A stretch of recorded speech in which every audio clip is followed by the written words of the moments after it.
not sure whether it says more about the pointlessness of the previously on segments or the terrible action cutting, but I can't even tell the difference between this edited down action and the original cut to hell action. So let's go ahead and sin both. DC Comics. I mean Marvel. Comcast? I think the dark side of my sin brain is warring with my non-sin brain. It's like my own personal Star Wars. Huh. Where'd I come up with those two words? Opening up your show with fishing. Might as well be opening it up on people attending church or a soccer match. It's as if the writers were like, how can we bore our viewers to the point of them wanting to scratch their eyes out right from the get-go? Also, these alien krill are about the brightest electric blue possible, which for an animal that's probably very tasty and easy to catch doesn't make a lot of evolutionary sense. If only Darwin had space travel and lived in the distant past, we could have avoided all of this. This is terrible frog catching technique. Everyone knows you have to catch from the top front of the frog, not the back. Then you hold it gently by the sides while it relieves itself as a defense mechanism, at which point you let it go because you can't stand the thought of terrorizing a small animal. It's like in the frog catching manual and everything. Take that, woven gourd-shaped object. Droid murder. Drurder? Only on movies and TV do people absolutely terrified of death from an intruder stop hiding immediately after the bad guy leaves. It's not like they were suffocating under there. Those two would have stayed underneath that basket for another 5 minutes at least before slowly raising it up and sneaking away. But sure, let's go with the violently discard safety while the bad guy's still likely an earshot strategy. Not completing your A's. Those are upside down V's, Disney. Upside down consummate V's. Stop touching things. But also, kids. No population density.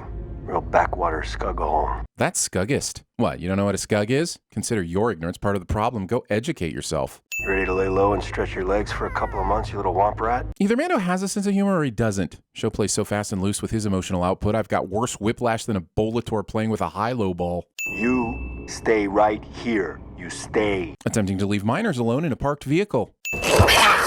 Not keeping your bat-eared chicken leg pug cat in check. And yes, I know it has an actual name, but my version is more accurate and you know it. Well, you're in luck. I just took down a Gringer, so there's plenty. Oh, a Gringer, you say? Well, I'm certain we all know what that is and how it would be taken down by you, so we fully understand what all of this means. Look, if there's one thing I'm consistent about, it's that these shows need more exposition. Sheesh.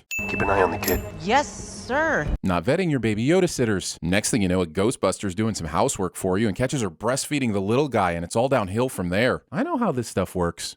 What on earth? I mean, what on Sorgan is this scanning for? Can't be heat, right? Because there's no way this amount of heat would still be left after brief walking contact with a shoe. And if it's just looking for indentations in the ground, couldn't you do that with the naked eye? Perhaps the show wants us to believe it's some mystical microbial remnant that's on the bottom of everyone's shoes that Mando can scan. But it's clearly playing it to look like some sort of heat signature remnant, so I'll set it on the confusion alone.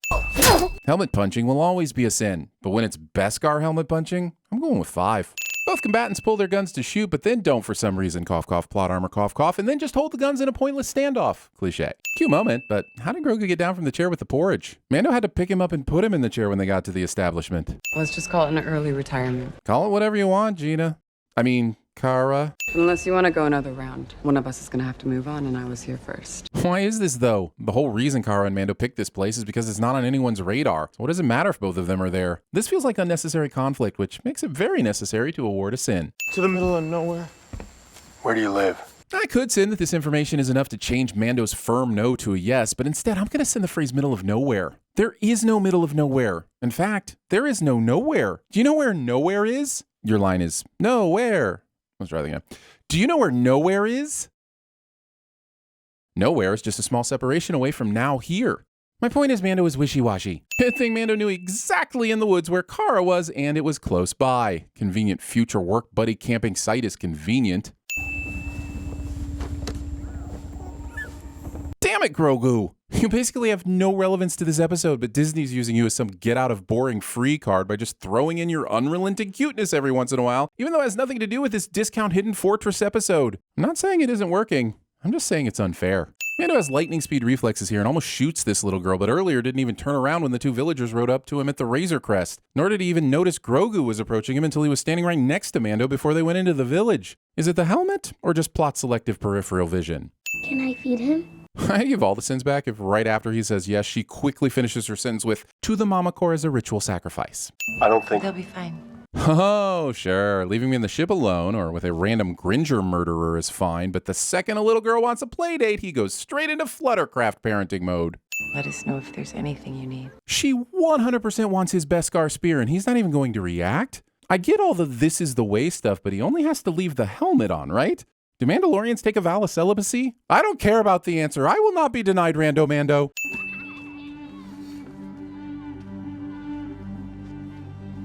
Wait, what? He can take that off in front of an open window with kids playing right outside? How is this not the Mandalorian version of indecent exposure? About 15 or 20 of them came through here on foot. But when? If they're tracking where the crew of raiders headed that attacked the village a couple of days ago, these heat signatures would have easily cooled off by now. Bullshit technology continues to be bullshit. And something big sheared off those branches. Ya think? Did your fancy exposition vision help you with that brilliant insight? We're not leaving.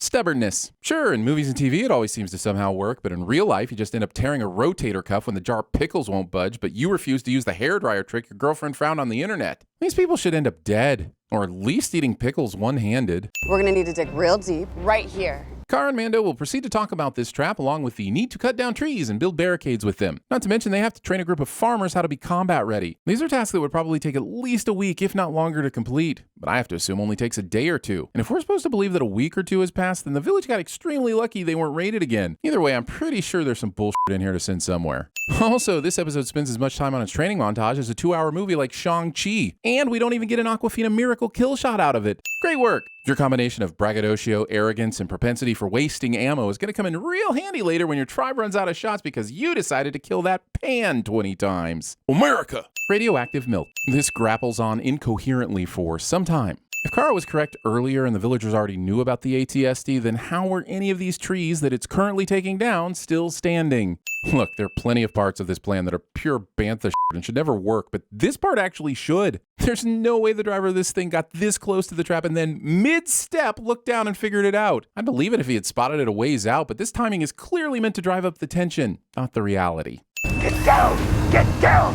Starting a Kool in the Gang song without getting to the Jungle Boogie part. Also, even though everyone was told to get down, Caban and Stoke are still raised up and deserve to die, but won't. So what exactly was the plan before Cara Dune, but not that Dune, went up and shot the eye out of the ATSD? If it had stepped into the water originally, was Mando just going to run up there and try a bomb on the outside of the head? It's gonna break his little heart. Strumming the shrimp with their fingers, singing wildlife with their words, krilling him softly with this song, krilling him He'll get over it.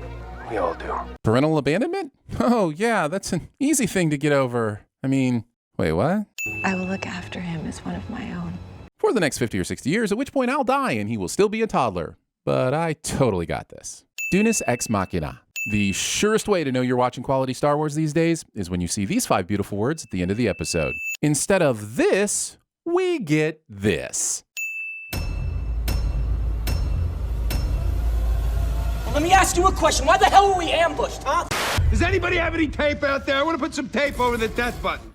Don't touch anything. You're not my dad.